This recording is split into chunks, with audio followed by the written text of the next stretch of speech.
Willkommen zur Einführung in die Welt Ägyptens zur Zeit Amenofis IV. Ägypten war in der 18. Dynastie ein Reich von atemberaubender Pracht und religiöser Vielfalt. Pharaonen wurden zu dieser Zeit nicht nur als politische Herrscher betrachtet, sondern auch als göttliche Mittler zwischen den Menschen und der göttlichen Welt.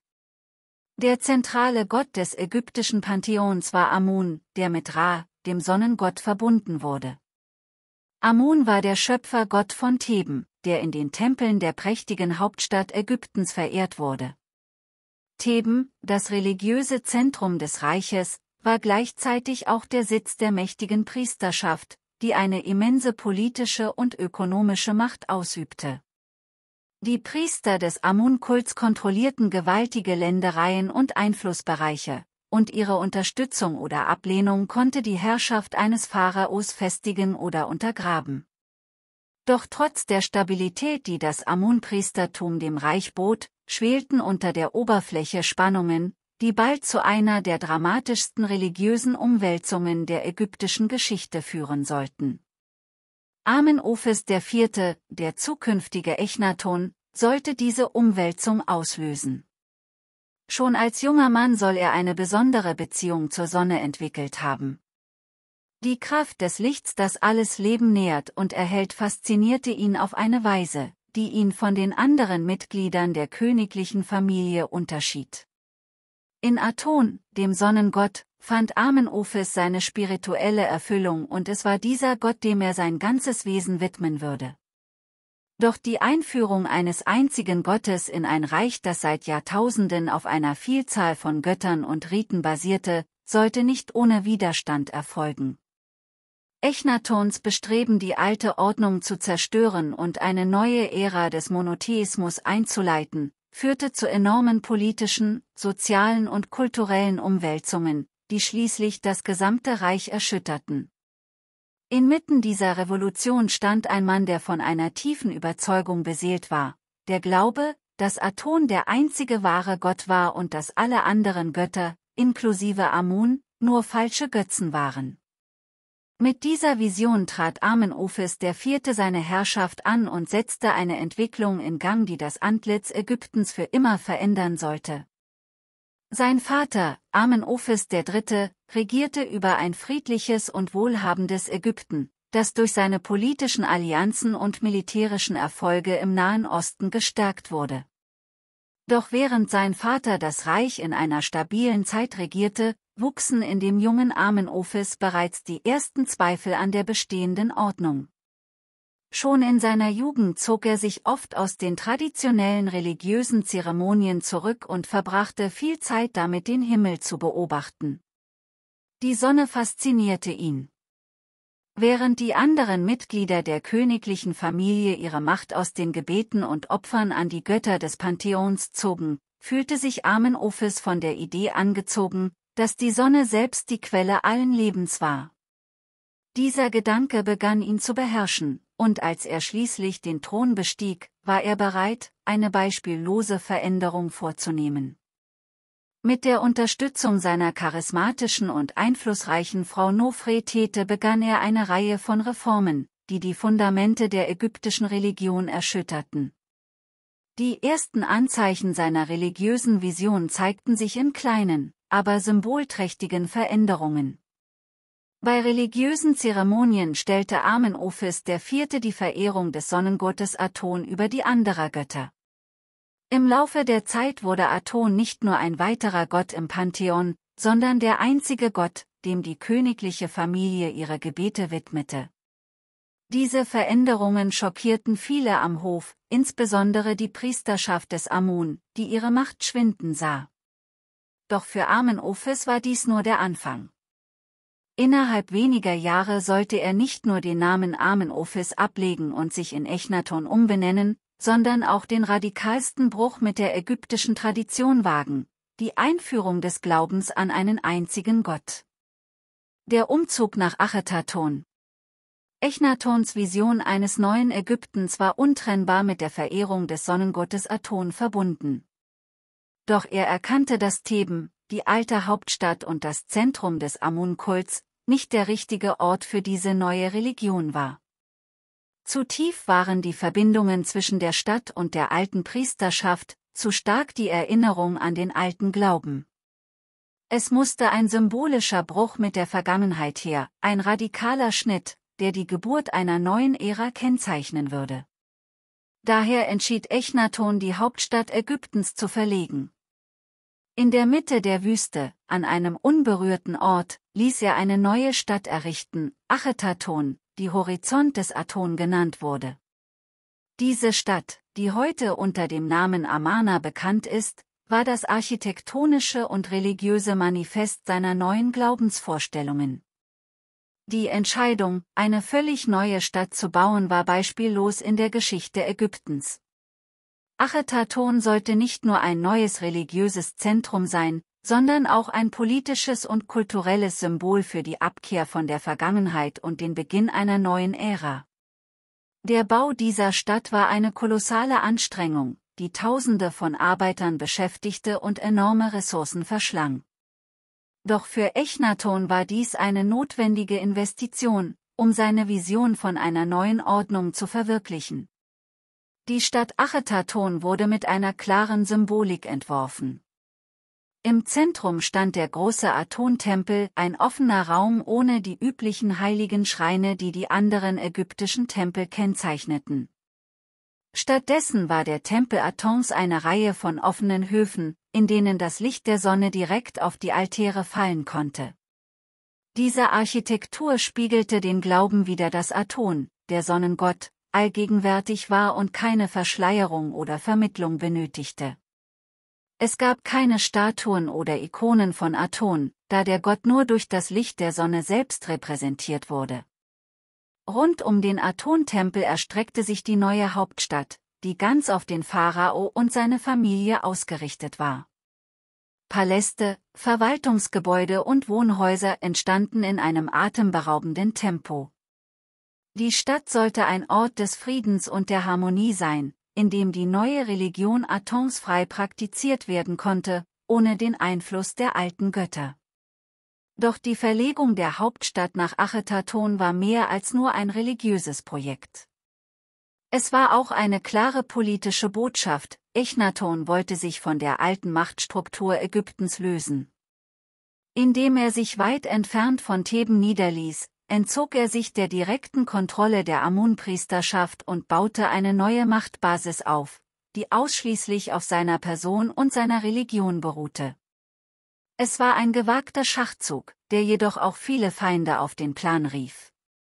Während die Bauarbeiten in Achetaton voranschritten, fand in Ägypten eine schleichende Spaltung statt. Viele Ägypter, die die alte Religion schätzten und den Amun-Kult nicht aufgeben wollten, sahen in der neuen Hauptstadt ein Symbol des Verrats. Besonders die Priester und die Aristokratie, die eng mit dem alten Glauben verbunden waren, spürten die Bedrohung, die von der neuen Stadt ausging. Trotz der zunehmenden Spannungen blieb Echnaton entschlossen, seine Vision zu verwirklichen.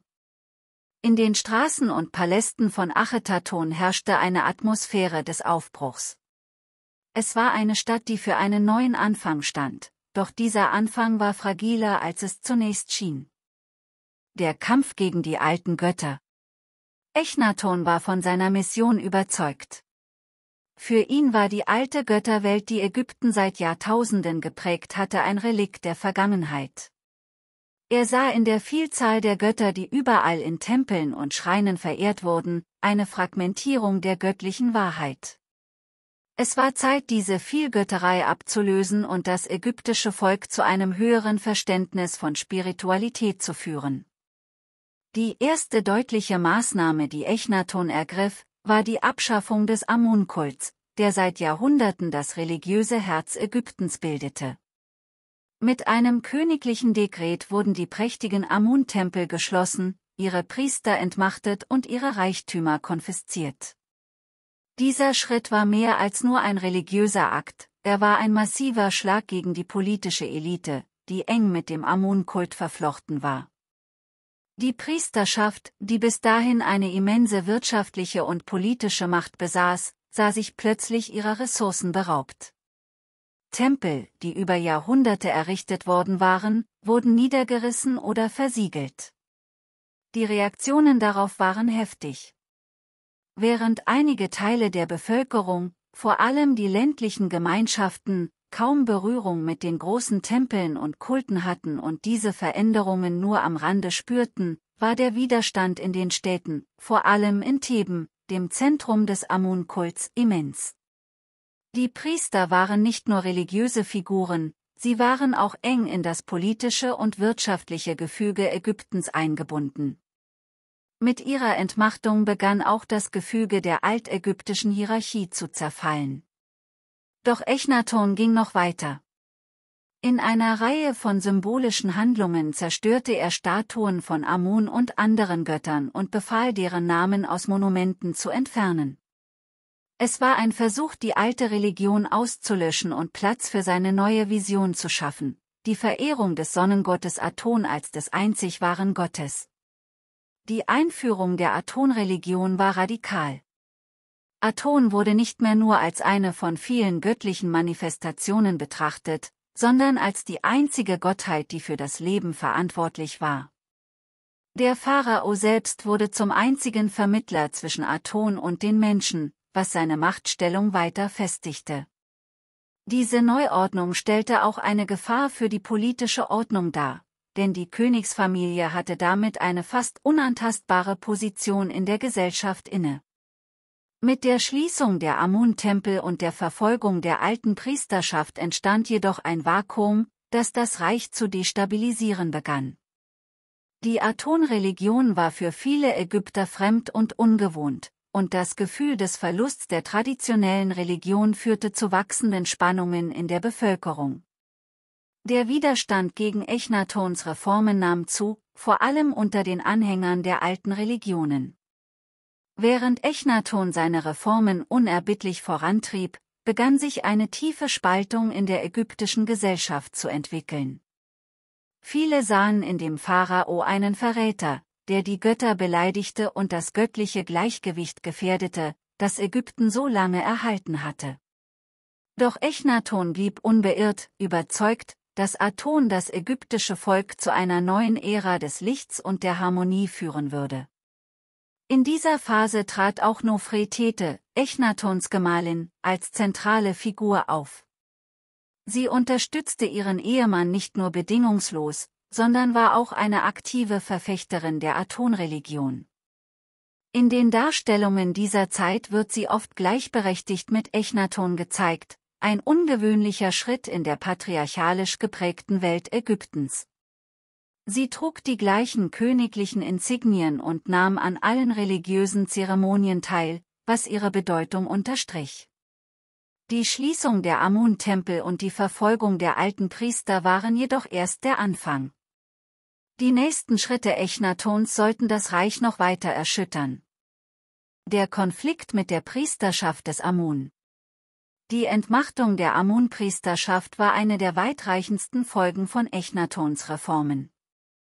Während die alte Priesterschaft in Theben um ihre Macht kämpfte, versuchte Echnaton eine völlig neue religiöse Hierarchie aufzubauen, die sich auf die Aton-Religion konzentrierte. Die alten Tempel des Amun wurden geschlossen und die Priester entmachtet. Doch dies geschah nicht ohne Widerstand. Die Priesterschaft des Amun war eine der mächtigsten Institutionen im alten Ägypten. Sie kontrollierte riesige Landbesitze und hatte durch den jahrhundertealten Kult um Amun eine tiefe Verwurzelung in der ägyptischen Gesellschaft. Viele der bedeutendsten Familien des Landes hatten enge Verbindungen zum Tempel von Amun und profitierten von der alten Ordnung.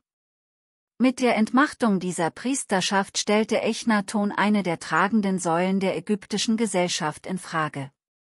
Der Widerstand war unvermeidlich. Im ganzen Land begannen sich Verschwörungen gegen den Pharao zu formieren. Besonders in den großen Städten wie Theben gab es zahlreiche Versuche, den alten Glauben wiederherzustellen und die Aton-Religion zu stürzen. Intrigen am Hof nahmen zu, und sogar in den eigenen Reihen Echnatons begann der Zweifel zu wachsen. Einige hohe Beamte, die einst loyale Unterstützer der neuen Religion gewesen waren, begannen ihre Position zu überdenken. Sie erkannten, dass die radikale Abkehr von der alten Religion und die Schließung der Amun-Tempel das Land destabilisierten. Der wirtschaftliche und soziale Schaden war beträchtlich, und viele Ägypter fühlten sich von der neuen Hauptstadt und ihrer Religion entfremdet. Die Kluft zwischen dem Hof in Achetaton und dem Rest des Landes wurde immer größer. Während Echnaton und seine Anhänger die neue Religion in der isolierten Hauptstadt praktizierten, wuchs im übrigen Ägypten der Unmut. Immer mehr Ägypter forderten die Rückkehr zur alten Ordnung, und Gerüchte über Aufstände und Revolten machten die Runde. Außenpolitik in turbulenten Zeiten. Während Ägypten von internen Konflikten erschüttert wurde, gerieten auch die internationalen Beziehungen des Reiches in eine Krise. Ägypten war seit Jahrhunderten die dominierende Macht im östlichen Mittelmeerraum und hatte enge diplomatische und wirtschaftliche Verbindungen zu den benachbarten Reichen. Unter Amenofis III., Echnatons Vater, war Ägypten auf dem Höhepunkt seiner Macht und pflegte enge Beziehungen zu den Großmächten der damaligen Welt, darunter Babylon, das Hethiterreich, Mitanni und die minoische Zivilisation auf Kreta. Echnatons religiöse Reformen und die daraus resultierenden inneren Unruhen führten jedoch zu einer Vernachlässigung dieser außenpolitischen Beziehungen. Während sich der Pharao auf die Durchsetzung seiner Monotheismus-Ideologie konzentrierte, verfielen die einst stabilen Allianzen und Handelsbeziehungen. In den Außenbezirken des ägyptischen Reiches begann der Einfluss Ägyptens zu schwinden, und gegnerische Mächte sahen darin eine Gelegenheit, ihre Position zu stärken. Echnaton versuchte das fragile außenpolitische Gleichgewicht zu bewahren, indem er Gesandte zu den wichtigsten Höfen der Nachbarreiche entsandte. Diese diplomatischen Missionen sollten sicherstellen, dass Ägypten trotz der internen Unruhen als verlässlicher Partner und mächtiger Verbündeter wahrgenommen wurde. Doch die Realität sah anders aus. Während Echnaton in Achetaton versuchte, sein neues religiöses Zentrum zu errichten, verloren seine Abgesandten zunehmend an Einfluss. Eine der bedeutendsten außenpolitischen Entwicklungen dieser Zeit war die Beziehung zwischen Ägypten und Syrien. Syrien war ein strategisch wichtiges Gebiet, das lange unter ägyptischer Kontrolle stand. Doch mit dem Aufstieg des Hethiterreichs, das seine Herrschaft auf das syrische Territorium ausdehnte, geriet die ägyptische Vorherrschaft in Gefahr. Die Hethiter nutzten die Schwäche Ägyptens während der Regierungszeit Echnatons aus, um ihre Macht zu konsolidieren und die Kontrolle über syrische Städte und Handelsrouten zu übernehmen. In einer verzweifelten Geste versuchte Echnaton durch diplomatische Missionen und Ehebündnisse seine Beziehungen zu den Königen von Babylon und Mitanni zu stärken. Doch diese Bemühungen wurden oft durch die innenpolitischen Konflikte in Ägypten behindert. Die einst starke Position Ägyptens in der Region begann zu erodieren und die Vormachtstellung, die das Land während der Regierungszeit von Amenofis III. Innegehabt hatte, war nicht mehr zu halten. Die Reisen der ägyptischen Gesandten nach Syrien, Babylon und Kreta geben Einblicke in die politischen und kulturellen Spannungen jener Zeit. In Babylon, dem Zentrum eines mächtigen Reiches, stießen die ägyptischen Abgesandten auf eine religiöse Vielfalt, die im krassen Gegensatz zu Echnatons monotheistischer Ideologie stand. Während das babylonische Pantheon von zahllosen Göttern und Göttinnen beherrscht wurde, versuchten die ägyptischen Gesandten den Glauben an Aton zu verteidigen und gleichzeitig diplomatische Beziehungen zu wahren. Auch auf Kreta, das zu dieser Zeit von der minoischen Zivilisation beherrscht wurde, stießen die Ägypter auf eine ganz andere religiöse und kulturelle Realität. Sie verehrten Göttinnen, die eng mit der Natur und dem Leben verbunden waren, und hatten eine Kunst und Architektur entwickelt, die sich stark von der ägyptischen unterschied. Diese Begegnungen mit anderen Kulturen und Religionen zeigten den ägyptischen Diplomaten die Schwierigkeiten auf, die mit Echnatons Versuchen verbunden waren, einen universellen Glauben zu etablieren. Der Niedergang der ägyptischen Außenpolitik unter Echnaton war ein wichtiger Faktor, der zum allgemeinen Verfall des Reiches in dieser Zeit beitrug. Während die alten Mächte des Nahen Ostens, Babylon, die Hethiter und das minoische Kreta ihre Positionen festigten, verlor Ägypten an Einfluss und konnte seine Vorherrschaft in der Region nicht aufrechterhalten. Der Bürgerkrieg. Die Spannungen, die sich über Jahre hinweg aufgebaut hatten, entluden sich schließlich in einem offenen Konflikt. In den südlichen Provinzen Ägyptens brach eine Revolte aus, die von den Anhängern des alten Glaubens angeführt wurde.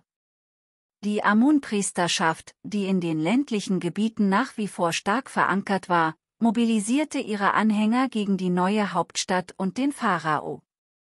Die Revolte, die im Süden des Landes begann, war der Anfang eines landesweiten Aufstandes, der Ägypten an den Rand eines Bürgerkriegs führte. Die Anhänger des Amun-Kults, unterstützt von Teilen des Militärs und einer breiten Masse von Ägyptern, die mit den radikalen religiösen Veränderungen unzufrieden waren, erhoben sich gegen die Herrschaft Echnatons. Die Priesterschaft des Amun nutzte geschickt die verbreitete Unzufriedenheit, um den Widerstand gegen die Aton-Religion zu organisieren. Während Echnaton und seine Regierung sich weiterhin auf die neue Hauptstadt Achenaton konzentrierten, begannen die Provinzen des Reiches, sich von der zentralen Autorität zu lösen. In Theben, dem alten religiösen Zentrum, kam es zu Ausschreitungen und zur Wiedereröffnung der Amun-Tempel, die der Pharao hatte schließen lassen. Die Priester kehrten zurück und verkündeten, dass die Götter wütend auf das Volk waren, weil sie den Amun-Kult vernachlässigt hatten. Diese Botschaft fand bei vielen Ägyptern, die sich von den religiösen Reformen entfremdet fühlten, großen Anklang. Die militärischen Konflikte, die aus diesen Unruhen hervorgingen, wurden von beiden Seiten brutal geführt. Auf der einen Seite standen die Streitkräfte, die Echnaton treu ergeben waren, angeführt von Generälen, die fest an die neue Religion glaubten oder von der Loyalität gegenüber dem Pharao abhängig waren. Auf der anderen Seite sammelten sich die Kräfte der aufständischen Priester und ihrer Anhänger, die fest entschlossen waren, die alte Ordnung wiederherzustellen. Die Aton-Armee war zahlenmäßig zunächst im Vorteil, da sie die zentrale Kontrolle über das Reich besaß. Doch der Widerstand im Süden wurde immer stärker, vor allem, als einige Generäle, die einst loyale Diener des Pharaos gewesen waren, sich von ihm abwandten. Der zunehmende Druck und die weite Entfernung der Kämpfe von der neuen Hauptstadt machten es Echnaton schwer, seine Truppen effektiv zu kommandieren. Es dauerte nicht lange, bis der Konflikt das ganze Land erfasste. Städte und Dörfer wurden in den Krieg hineingezogen, und das ägyptische Volk litt unter der Gewalt. Der wirtschaftliche Schaden war immens, Ernten wurden zerstört, Handelswege blockiert und Dörfer niedergebrannt. In dieser chaotischen Zeit wurden viele Tempel und Denkmäler, die Echnaton zu Ehren von Aton errichtet hatte, verwüstet oder niedergerissen. Echnaton blieb trotz des wachsenden Widerstands seiner Überzeugung treu. Er sah sich als Atons Auserwählter, der die Wahrheit über die göttliche Macht verkünden musste, unabhängig von den irdischen Schwierigkeiten. Aus seiner Sicht war der Konflikt nicht nur ein politischer oder militärischer Kampf, sondern ein spiritueller Krieg, in dem es um die Seele Ägyptens ging. Für ihn war es unvorstellbar, von seiner Mission abzuweichen. Dieser religiöse Eifer machte ihn jedoch blind für die Realität, die sich um ihn herum entfaltete. Inmitten dieser Unruhen blieben Achenaton und der Hof des Pharaos scheinbar unberührt von den Kämpfen. Die neue Hauptstadt war eine Insel des Friedens und der Harmonie, die jedoch zunehmend isoliert wurde. Die Paläste, Tempel und Gärten von Achenaton spiegelten die utopische Vision wider, die Echnaton für sein Reich hatte, während außerhalb der Mauern das Chaos tobte. Es war schließlich Nofretete, die versuchte, den Pharao zur Vernunft zu bringen. Obwohl sie eine glühende Unterstützerin der Aton-Religion war, erkannte sie, dass der Fortbestand des Reiches in Gefahr war. Sie appellierte an Echnaton, Kompromisse einzugehen und den Widerstand zu befrieden, bevor es zu spät war. Doch Echnaton weigerte sich. Für ihn war Aton der einzige wahre Gott, und die alte Religion musste ausgelöscht werden, um Platz für die neue Wahrheit zu schaffen. Der Bürgerkrieg zog sich über mehrere Jahre hin und erschöpfte die Ressourcen Ägyptens. Während die militärischen Kämpfe an Intensität zunahmen, begann das Reich auch außenpolitisch zu schwächeln. Ägypten, einst die unangefochtene Großmacht des Nahen Ostens, wurde durch interne Konflikte gelähmt und verlor zunehmend an Einfluss in den umliegenden Gebieten. Die Revolte gegen Echnaton erreichte schließlich ihren Höhepunkt, als ein Teil der Armee, angeführt von Dissidenten und ehemaligen Verbündeten des Pharaos, sich auf den Weg machte, um Achenaton selbst zu erobern. Die Stadt, die als Symbol für den neuen Glauben und die neue Ordnung stand, war nun das zentrale Ziel der aufständischen Kräfte. Die Belagerung von Achenaton war unerbittlich. Die Anhänger des Amun-Kults sahen in der Zerstörung der neuen Hauptstadt den Schlüssel zur Rückkehr zur alten Ordnung. Die Verteidiger der Stadt, loyal zu Echnaton und der Aton-Religion, kämpften verzweifelt, um das zu bewahren, was ihr Pharao aufgebaut hatte. Doch trotz ihrer Bemühungen war der Fall der Stadt unausweichlich. Als die Belagerer schließlich die Mauern von Achenaton durchbrachen, war der Traum Echnatons endgültig zerstört. Die Stadt wurde geplündert, und viele der Aton-Tempel, die mit so viel Hingabe errichtet worden waren, wurden zerstört. Es war ein endgültiges Urteil über Echnatons Vision, die die ägyptische Gesellschaft so tief gespalten hatte. Die letzten Tage Echnatons. Der zunehmende Widerstand gegen Echnaton und die religiösen Spannungen im Land führten dazu, dass sich der Pharao immer weiter isolierte. In den letzten Jahren seiner Herrschaft zog er sich zunehmend in die Paläste von Achenaton zurück und distanzierte sich von den politischen Realitäten des Landes. Während das ägyptische Reich verfiel, konzentrierte sich Echnaton ausschließlich auf die Verehrung Atons. Die wachsende Isolation des Pharaos führte auch dazu, dass er zunehmend den Kontakt zu seinen engsten Beratern und Generälen verlor. Viele der Männer, die ihm einst treu gedient hatten, begannen, ihren eigenen Interessen zu folgen und stellten die Loyalität gegenüber dem Pharao in Frage. Intrigen und Verrat breiteten sich am Hof aus, und die politische Lage in Ägypten verschlechterte sich weiter. Echnatons Ende kam schließlich überraschend. Es ist bis heute unklar, wie der Pharao starb. Einige Berichte deuten darauf hin, dass er einem Mordanschlag zum Opfer fiel, während andere von einem natürlichen Tod ausgehen. Was jedoch sicher ist, dass Echnatons Tod das Ende einer der radikalsten religiösen Revolutionen in der Geschichte Ägyptens markierte. Die Rückkehr zur alten Ordnung. Nach Echnatons Tod übernahm sein junger Sohn Tutanchaton den Thron. Er war noch ein Kind, als er Pharao wurde, und stand unter dem Einfluss von Beratern, die die Wiederherstellung der alten Ordnung befürworteten. Einer dieser Berater war Aje, der Echnatons Großvezier gewesen war und nun die Macht im Land übernahm. Die erste Maßnahme, die unter der Herrschaft des jungen Pharaos ergriffen wurde, war die Rückkehr zur Verehrung der alten Götter. Der Name des jungen Pharaos wurde von Tutanchaton in Tutanchamun geändert, um seine Verbundenheit mit dem Amun-Kult zu demonstrieren. Die Aton-Tempel wurden geschlossen, und viele der Bauwerke, die Echnaton errichten ließ, wurden zerstört oder dem Verfall preisgegeben. Die Priesterschaft des Amun kehrte zurück und nahm ihre alten Positionen wieder ein. Die alte Religion wurde rasch wiederhergestellt, und die Aton-Religion wurde als Irrweg angesehen. Die Spuren von Echnatons Herrschaft wurden weitgehend aus der Geschichte getilgt, und sein Name wurde aus den königlichen Annalen gestrichen. Die Rückkehr zur alten Ordnung war nicht nur ein religiöser, sondern auch ein politischer Schritt. Die Amun-Priesterschaft hatte in den letzten Jahren an Einfluss verloren, und ihre Rückkehr zur Macht stellte eine Wiederherstellung der alten politischen Strukturen dar.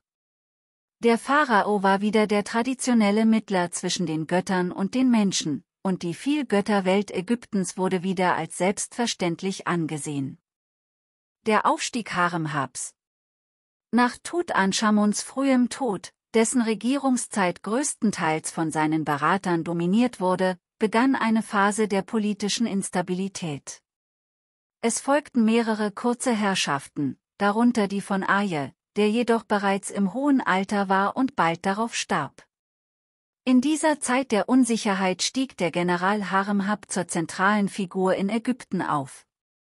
Haremhab, ein erfahrener und einflussreicher Militärführer, sah sich als Bewahrer der alten Ordnung und als Verteidiger der traditionellen Religion. Unter seiner Herrschaft begann eine systematische Tilgung der Spuren der Aton-Religion. Echnatons Name wurde aus den Denkmälern entfernt, und seine Stadt Achetatun wurde vollständig aufgegeben. Haremhab unternahm auch umfassende Reformen, um die Stabilität im Land wiederherzustellen. Er reorganisierte die Armee, stellte die Ordnung in den Provinzen wieder her und führte Gesetze ein, um Korruption und Machtmissbrauch zu bekämpfen. Sein Ziel war es, das ägyptische Reich, das durch Echnatons religiöse Reformen und die darauffolgenden Unruhen geschwächt worden war, zu stabilisieren und zu alter Größe zurückzuführen. Das Erbe Echnatons. Obwohl Echnatons religiöse Reformen nach seinem Tod schnell rückgängig gemacht wurden und er selbst aus der offiziellen Geschichte Ägyptens verbannt wurde, bleibt sein Erbe bis heute von Bedeutung. Seine Einführung des Monotheismus war einzigartig in der altägyptischen Geschichte und hat späteren religiösen Entwicklungen in gewisser Weise den Weg bereitet.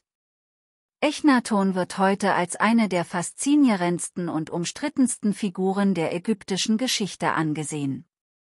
Seine Vision einer Religion, die auf der Verehrung eines einzigen Gottes basiert, war ihrer Zeit weit voraus, stieß jedoch auf den Widerstand einer Gesellschaft, die tief in ihren polytheistischen Traditionen verwurzelt war. Sein radikaler Bruch mit der Vergangenheit führte zu einer der dramatischsten Perioden in der ägyptischen Geschichte, deren Nachwirkungen das Reich für Jahrzehnte prägten. Während sein Name in der Geschichte Ägyptens weitgehend ausgelöscht wurde, hat die moderne Forschung Echnaton wieder ins Bewusstsein gerückt. Er bleibt ein Symbol für den Mut zur Veränderung, aber auch für die Risiken, die mit radikalen Reformen einhergehen. Sein Erbe ist ein faszinierendes Beispiel für die Dynamik von Religion, Politik und Macht in einer der ältesten Zivilisationen der Menschheit. Das Erbe Echnatons reicht weit über die politischen und religiösen Umbrüche seiner Zeit hinaus. Obwohl seine Reformen zunächst rückgängig gemacht und sein Name in den Annalen der Geschichte ausgelöscht wurde, haben sich die Spuren seiner Herrschaft bis in die heutige Zeit erhalten. Moderne Archäologen und Historiker haben das Bild von Echnaton als einem visionären, aber isolierten Herrscher wiederhergestellt, der die Grenzen des Möglichen in einem starren religiösen und politischen System verschob. Sein Versuch, den Monotheismus zu etablieren, war für die damalige ägyptische Gesellschaft ein radikaler Bruch mit der jahrtausendealten Tradition des Polytheismus. Während die Ägypter nach Echnatons Tod rasch zur alten Ordnung zurückkehrten, sehen einige Historiker in seiner Aton-Verehrung einen Vorläufer späterer Religionen, wie dem Judentum und dem Christentum. Diese Theorie wird zwar kontrovers diskutiert, doch die Tatsache, dass Echnaton einer der ersten Herrscher war, der die Idee eines einzigen Gottes formulierte und durchsetzte, bleibt bemerkenswert. In künstlerischer Hinsicht hinterließ Echnaton ebenfalls ein bedeutendes Erbe. Unter seiner Herrschaft entstand der sogenannte Amarna-Stil, eine neue, realistischere und emotionalere Form der Kunst, die im Gegensatz zur formalen Strenge der früheren ägyptischen Kunst stand. Dieser Stil zeigte den Pharao und seine Familie oft in intimen Momenten, wie zum Beispiel beim Spielen mit ihren Kindern oder beim gemeinsamen Anbeten der Sonne. Diese Darstellungen vermittelten eine Menschlichkeit, die in der Kunst des alten Ägyptens zuvor selten zu finden war. Der Amarna-Stil verschwand zwar nach Echnatons Tod größtenteils wieder, doch seine Spuren sind in den künstlerischen Traditionen der folgenden Generationen sichtbar. Auch in der Architektur hinterließ Echnaton bleibende Spuren. Achetatun, die Stadt, die er für die Verehrung Atons errichten ließ, mag nach seinem Tod verlassen worden sein, doch die Überreste der Stadt bieten Archäologen wertvolle Einblicke in die städtebaulichen und religiösen Vorstellungen Echnatons. Die offenen, lichtdurchfluteten Tempel, die ganz auf die Verehrung der Sonne ausgerichtet waren, standen im starken Kontrast zu den dunklen, abgeschlossenen Heiligtümern der traditionellen ägyptischen Religion. Diese Architektur spiegelte Echnatons Wunsch wider, die Gottheit direkt zu verehren und die Beziehung zwischen Mensch und Gott zu entmystifizieren. Trotz dieser kulturellen Errungenschaften war die Herrschaft Echnatons von inneren Unruhen und politischen Fehlentscheidungen geprägt, die das ägyptische Reich destabilisierten. Sein Fokus auf religiöse Reformen führte dazu, dass er wichtige außenpolitische Entwicklungen vernachlässigte. Während Ägypten mit internen Konflikten und der religiösen Umwälzung zu kämpfen hatte, verloren die benachbarten Großmächte keine Zeit, ihre eigenen Machtpositionen zu stärken. Insbesondere die Hethiter im Norden und die aufstrebenden Mächte im östlichen Mittelmeerraum nutzten die Schwäche Ägyptens aus, um ihre eigenen territorialen und politischen Interessen durchzusetzen. Nach Echnatons Tod und der Rückkehr zur alten Religion ergriff der militärische Führer Haremhab die Macht und setzte eine strikte Politik der Wiederherstellung der alten Ordnung um. Seine Reformen und seine militärischen Erfolge halfen Ägypten, sich von den Unruhen der Echnaton-Ära zu erholen und erneut als starke Großmacht aufzutreten. Doch Haremhab stellte auch sicher, dass die Erinnerung an Echnaton und seine religiösen Reformen ausgelöscht wurde. In offiziellen Dokumenten und Denkmälern wurde Echnaton fast vollständig aus der Geschichte gestrichen, was zu seiner jahrhundertelangen Vergessenheit führte. Heute gilt Echnaton als eine der komplexesten Persönlichkeiten der altägyptischen Geschichte. Seine Herrschaft war geprägt von einem tiefen religiösen Eifer, aber auch von politischen Fehlern und militärischer Schwäche. Er war ein Pharao, der versuchte, seine Vision eines göttlichen Reiches auf Erden zu verwirklichen, und dabei das Wohl seines Reiches und seiner Untertanen aus den Augen verlor. Für moderne Historiker und Ägyptologen bleibt Echnaton jedoch ein Schlüssel zur Entschlüsselung des alten Ägyptens. Seine Herrschaft bietet Einblicke in die komplexe Beziehung zwischen Religion und Politik, die in der ägyptischen Gesellschaft eng miteinander verflochten waren. Gleichzeitig erinnert seine Geschichte daran, wie radikale Reformen und revolutionäre Ideen selbst in den mächtigsten Reichen oft auf Widerstand stoßen und selten ohne Konflikte umgesetzt werden können. Zusammenfassend lässt sich sagen, dass Echnaton nicht nur als religiöser Reformer, sondern auch als kultureller Erneuerer und politischer Idealist in die Geschichte eingegangen ist. Obwohl seine religiösen Reformen nicht von Dauer waren, bleibt seine Vision von einem einzigen Gott und einer neuen Weltordnung ein faszinierendes Kapitel in der Geschichte des alten Ägyptens. Sein Versuch, das religiöse und politische Gefüge eines der mächtigsten Reiche der Antike zu verändern, stellt einen der radikalsten und umstrittensten Brüche in der ägyptischen Geschichte dar und macht Echnaton zu einem der bemerkenswertesten Pharaonen aller Zeiten. Vielen Dank, dass ihr euch die Zeit genommen habt, mit mir in die faszinierende Welt von Echnaton einzutauchen. Wenn euch das Video gefallen hat, würde ich mich wirklich sehr über ein Like freuen. Euer Feedback und eure Kommentare helfen mir, noch mehr Menschen zu erreichen. Teilt eure Gedanken, Fragen und Anregungen, ich freue mich darauf, von euch zu hören. Bis zum nächsten Mal, bleibt neugierig und aufgeschlossen.